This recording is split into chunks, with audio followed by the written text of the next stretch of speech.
Faute de rencontrer Jules César, c'est Frédéric Andro, ses comparses, que nous avons rencontrés à l'Opéra de Toulon, où se monte l'opéra éponyme de Handel avec des voix italiennes exceptionnelles. Frédéric est toulonnais et a commencé son métier de comédien à 16 ans à la Maison des Comonies. J'ai eu le plaisir d'ailleurs de lui offrir son premier article. Le voici aujourd'hui metteur en scène à l'Opéra de Toulon, où nous avons pu assister aux répétitions de Jules César. Pensa di non trovar pietà a ciò che chiedi, se pietà del mio amore, se pietà del mio amore.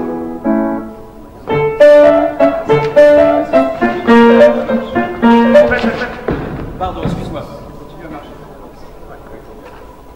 Non, mais le texte est déjà presque fini. Il est déjà presque ça, mais c'est bien.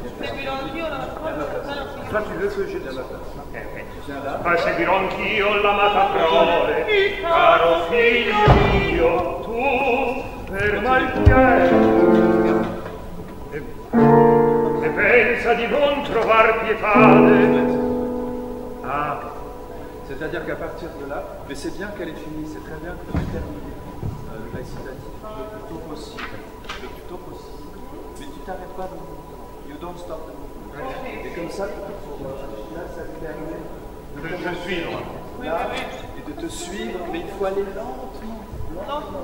Lentement, il peut te parler, et puis tu continues, et après il y a l'air de venir.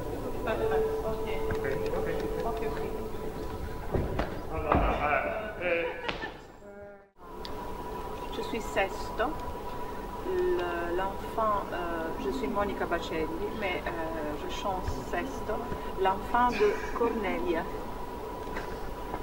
Je suis Cornelia, la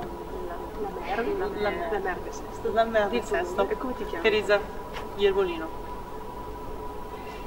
Je suis Daniela Pini et je chante Tolomé, les frères de Cléopâtre. Je m'appelle Benedetta Mazzucato et je chante Mireno, qui sont les confidents de Cléopâtre. Je m'appelle Riccardo Novaro et je chante le rôle de Aquilla, le conseiller de Ptolémée.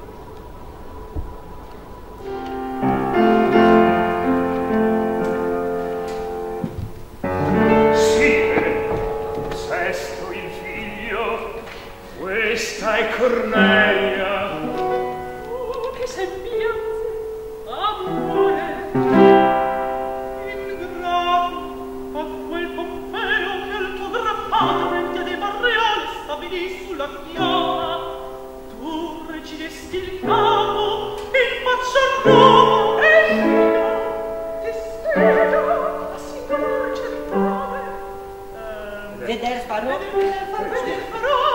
questa destra, aperto. aperto a questa destra. Aperta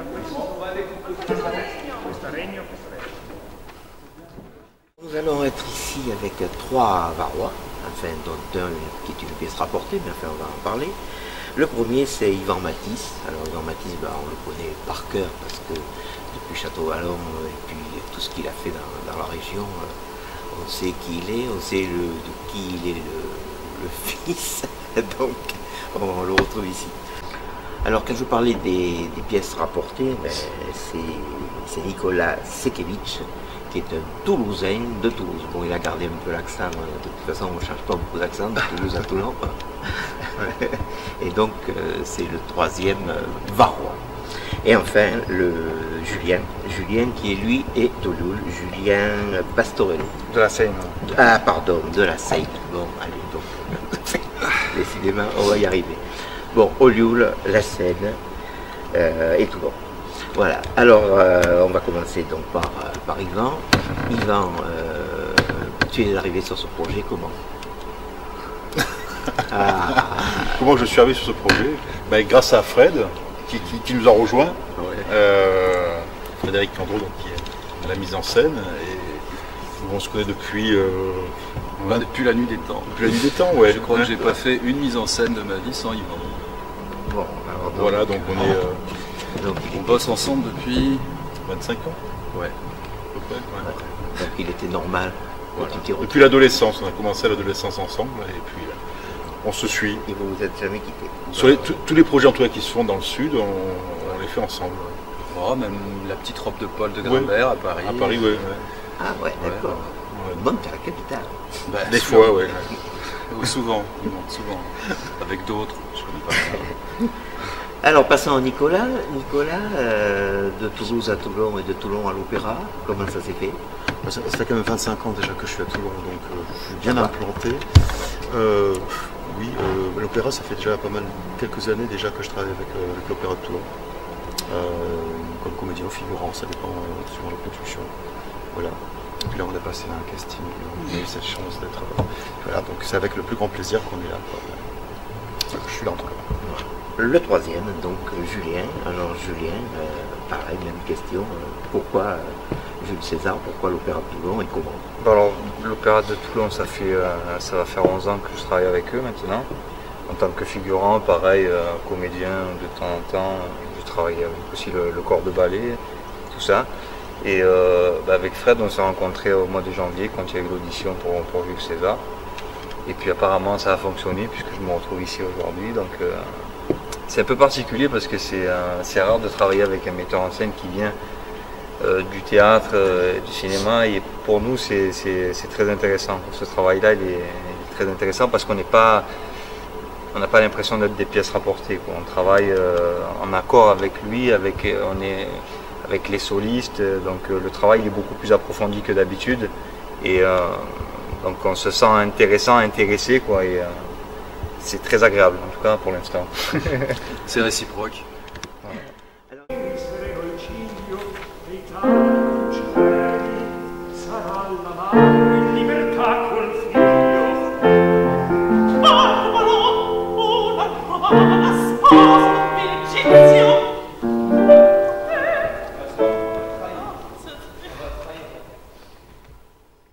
Alors Nicolas, en dehors de Jules César, je crois que vous avez une compagnie.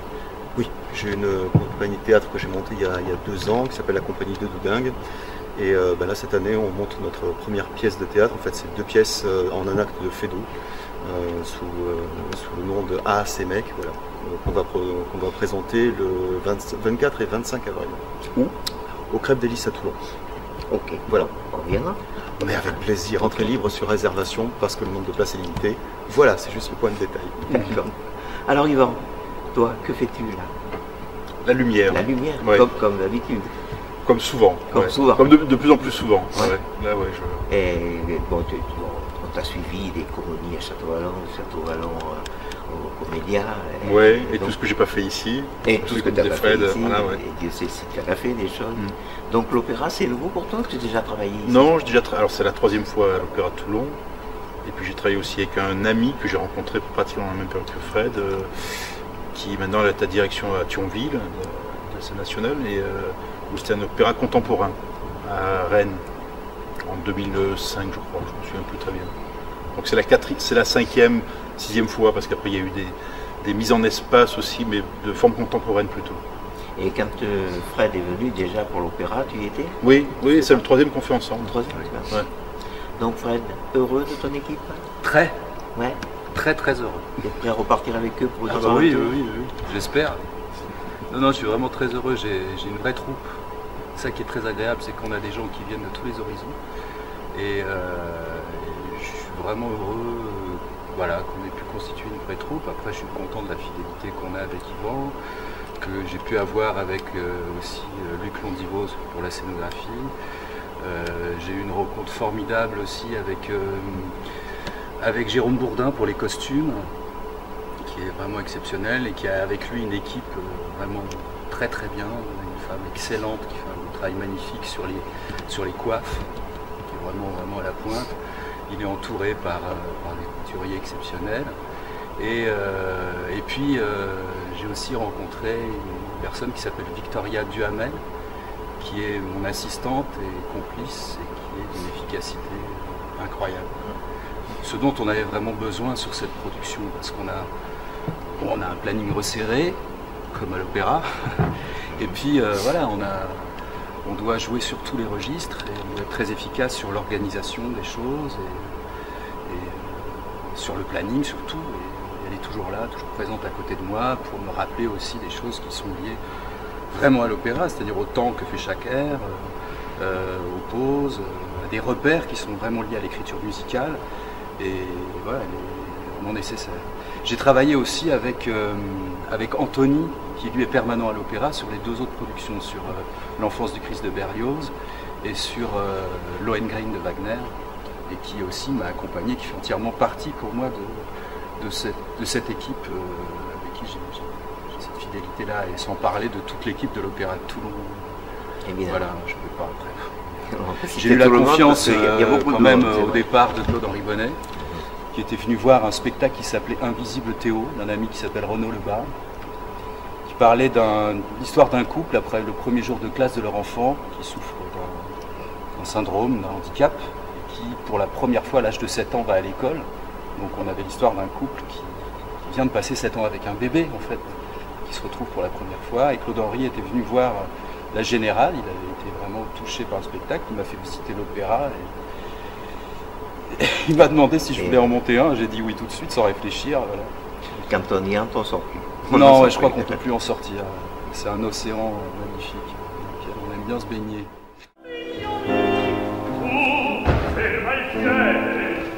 Pensa di non trovar pietà a ciò che chiedi, se pietade al mio amor, pria non concedi.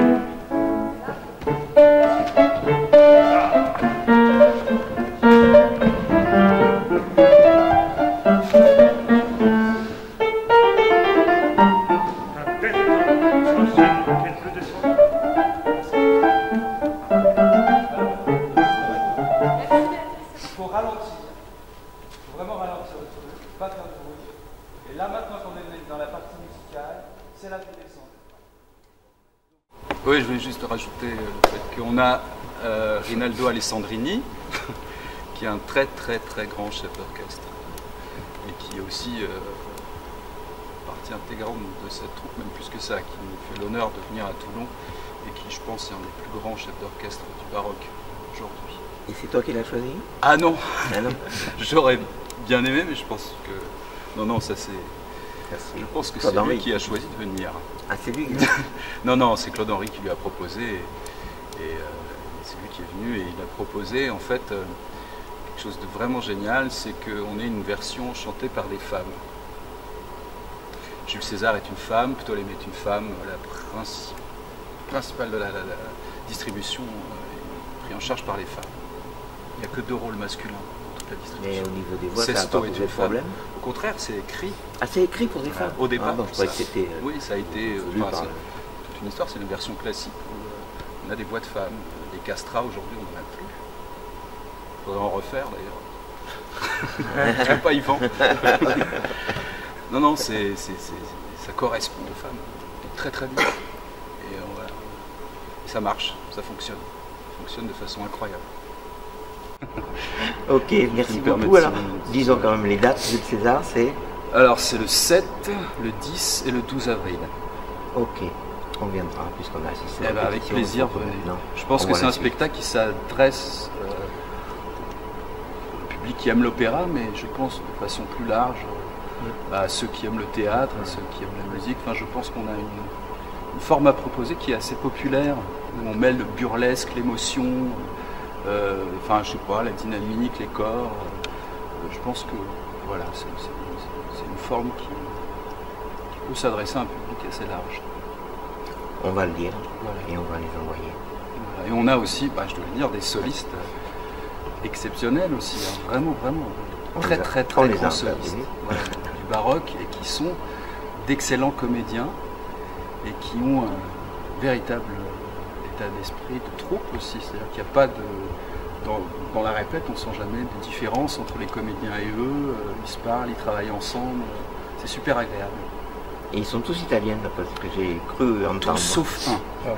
Je vous laisserai deviner lequel. D'accord. Oh zut, j'ai déjà fait une boulette. Voilà. Ok, merci beaucoup. C'est moi. Merci. In quei tuoi lumi sta legato il mio cuore, se all'amor mio giri sereno il ciglio, l'Italia di quasi cieli sarà la madre in libertà col figlio. Una romana sposa un Virgilio, a te